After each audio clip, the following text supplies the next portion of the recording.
Hi guys, welcome back to another video. Today we have a 2009 BMW 320 petrol yoke. Anyway, I bought this thing one time thinking it was, I don't know, good value, but I have it here now about a year, maybe more, just run there, and we have some kind of a running issue. Man has got a timing chain put into it, and I have fault codes and stuff, and I'm going to do a video on the running side of it. But for now, what I'm actually chasing after and going to show is on the back wheels I have an ABS issue, and what I believe, and is fairly common on these things, is the ABS pickup ring around the drive shaft. So today's video is going to be about just changing the two of these. Why I'm doing that? Because when I drive it, ABS light comes on and it kind of goes into this limp mode because it's acting funny and doing all weird stuff. Traction control and all this stuff starts to be activated. So for now, I'm just changing these on both sides, okay? Right guys, for our ABS issue, we have an ABS ring sitting in there. You nearly won't see too much wrong with it, but it is swelling underneath and rubbing off of the ABS sensors. So we're changing the actual ring here. I have heard of people get charged €2,000 to change complete drive shafts. On this, we're just changing the ring on the end. Where am I going? My exhaust was in the way, so maybe I'll hang down a little bit. My exhaust was in the way. I have a bracket sitting just there underneath my transmission jack, or on top of my transmission jack. A rubber sitting here and another one that was sitting in the back. I'm hanging the exhaust down on that just to support this steel bracket. Set up as well. There's a couple of Torx bolts, 8 of them actually in total, holding this up, right up there, and then there's 2 legs hanging forward. Only 218 bolts in it. That's the easy bit. Right, now what we're doing, sorry, my head is moving and jumping over to here. What I'm doing is pulling out the bolts out of it. I didn't even take the wheel off yet. Pulling the bolts out. Really good little yoke, little 90-degree Milwaukee impact gun. For the likes of these things, it snaps them out, no bother. Wheel has to come off. Center drive nut has to come off. And then I'm going to drop it down without taking off any hub assembly here, okay? Time to get off the wheel and I get out these bolts sitting in there. I just thought I'd get you a visual on this 90-degree impact driver. Taking out a bolt. Nice and short. Throw my hand 6 inches or so is the depth of it. Nice handy tool. 90-degree Milwaukee impact gun. And yeah, carry on. Get off our wheel in a few bits and pieces. Pop out. DNR Cup lads comes out quite easy, and take it out before you start trying to pop in drive outside. Okay, so get out that and then run out here. Okay, wheel off. Nut comes off, and there's a little kind of a, what we call it, washer type thing on the end of it, flare.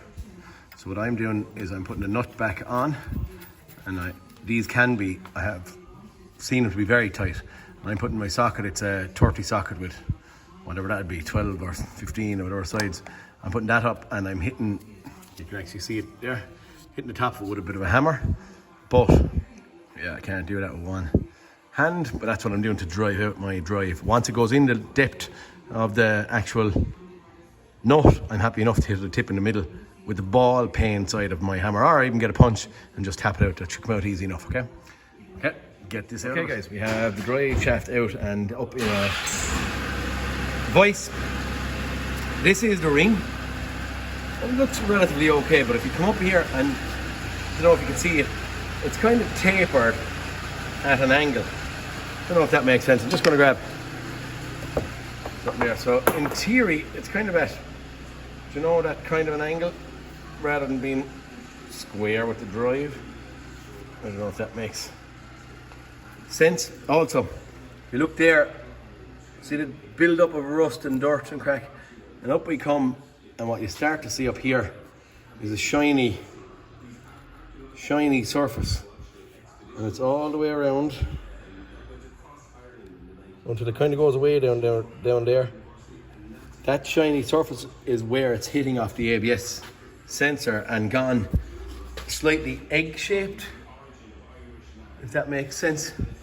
So it's kind of like a high point up here. I realised my glove was broken, I just didn't change it as of yet.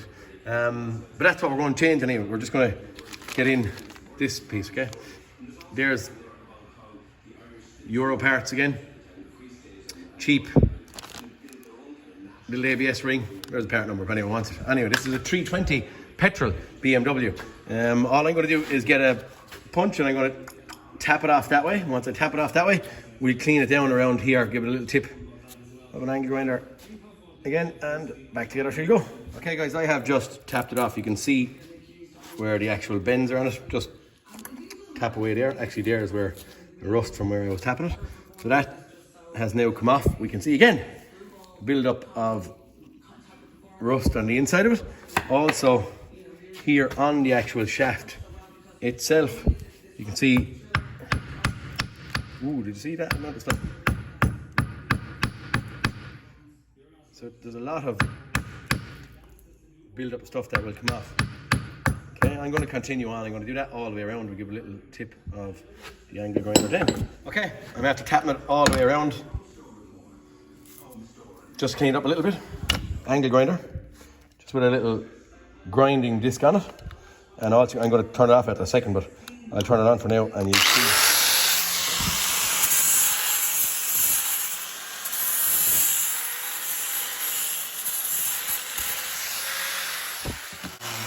Just to show what it's going to look like, and you can actually see the marks of where the original ring was sitting prior to the rust build up underneath. So look, I'm going to continue all the way around. We'll give it a little shot of paint and then we'll put on our ring. All I have sitting there, it's just a little bit of matte black, just to inhibit it from rusting. Bit of grease, we'll do the same thing lads. All I'm doing is just stopping it from rusting straight away. Okay, ground down there, that wet paint is still actually wet. Word of caution guys, when you're in at it with the grinder, just don't go too hard on it, because number one, you're going to have metal from the outside of the CV joint that's actually after rusting, so that's going to be slightly smaller than what it was originally, and you don't want to grind it down more by using this too much. So all I'm saying is just to be cautious while giving it a nip, and in theory that I'll give it another little bit of paint, but that's going to be just interference fit up and on over the top. I don't know now if I'm not even trying to really do this, but I just want you to see as much, I suppose, as you can. I know the actual CV, it's single-handed now, so the CV itself is moving on me. CV stands for constant velocity, so CV joint, constant velocity joint. That's going in quite easy, nearly a little bit too easy for my liking at this point in time. So I'm not rightly enamored. You can actually see it there now. This is slightly moving. So for me now, to figure out what I'm going to do here, probably don't like using too much spots of weld or any of that crack. Maybe our sensor is going to be picking up our signal from here, so maybe I could get away with just a very, that'll be kind of holding the bearing. So I'm going to say nearly no to here. This surface will be holding the bearing, but we'll have an oil seal running around here. I'm just going to have a look. Actually, there was rust on that there, on that surface there. I actually ground it off of that. So in theory, the oil seal is going to be running on this surface here. So you're seeing me entering or hitting problems right now in front of you. I'm going to give it a little tip of welder, just maybe might give it four of them. Or should I do it out here? We'll see. Think about it. I'll get the welder over now. Okay, what I've done is I've put 6 or 8 little spots of weld. I didn't measure, I just gave them a tip. Now I'm going to get the actual little grinder again, and I'm going to take the welds off. Well, the little high points off of them, okay? Just again, little tip of that. Now, we didn't actually damage that with this by grinding it. It was just that there was so much steel gone off the outside of the actual CV itself that built up. Maybe you could just replace this, quite handy. If anyone is stuck, maybe should or could. But for now anyway, that's what I'm doing, just to get this car off the lift. And as I said, this is my own.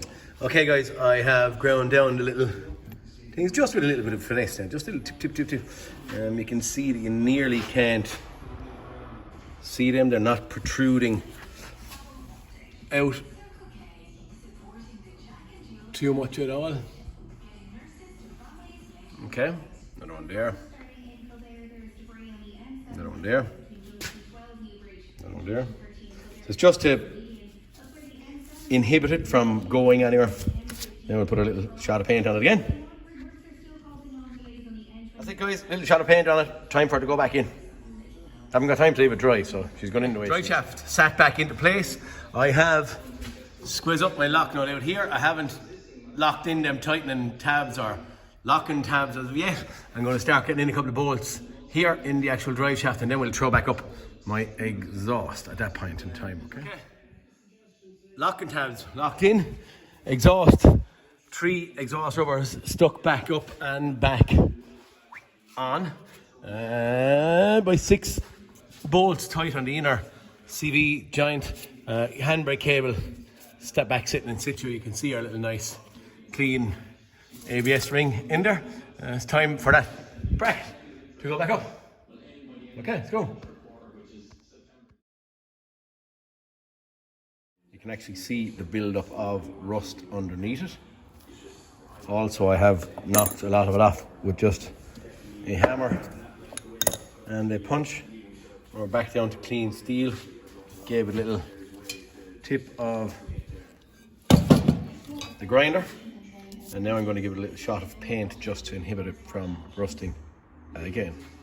Thinking that maybe a bit of matte black paint on it, just might give us a couple of more years rather than rusting straight away with it being raw steel. Okay, that's it. Little shot of paint, in she's going. Okay guys, this thing is back together. I'll get you a look at fault codes. What's happening, it's my own wagon, it's down on fuel pressure. There's some running issue because of fuel pressure, but what I'm doing is the minute I drive it and I go trying to figure out what's wrong with the fuel pressure thing, the ABS cuts in and it starts acting all weird and won't take the boot and all that crack. So I have to fix this just to get back onto the other stuff. But for now, all I'm showing is the video on the actual ABS rings or tone rings. And yeah, that's it. I'll give you a look at fault codes in a little while, but they are going to be involving probably other faults, but I'll show you what the fault codes are and the reason I'm going changing them rings. Very common problem on this type car, okay?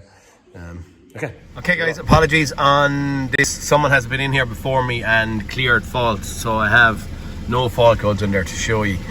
Just to give you a glimpse at what I'm up against in engine based. I have low pressure sensor. Yeah, sure, you can scroll down through them yourselves.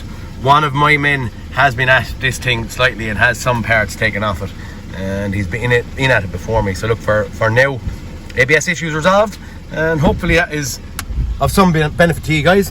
If my hints and tips are any good to you, please like and subscribe. Could be a big saving for someone if they do these rings rather than the whole drive. And I'll follow up with the engine management video that's going to come online maybe next week or so. Okay guys, please like and subscribe, and I'll talk to you in the next cartoon. Peter Kennedy signing out. Sound guys.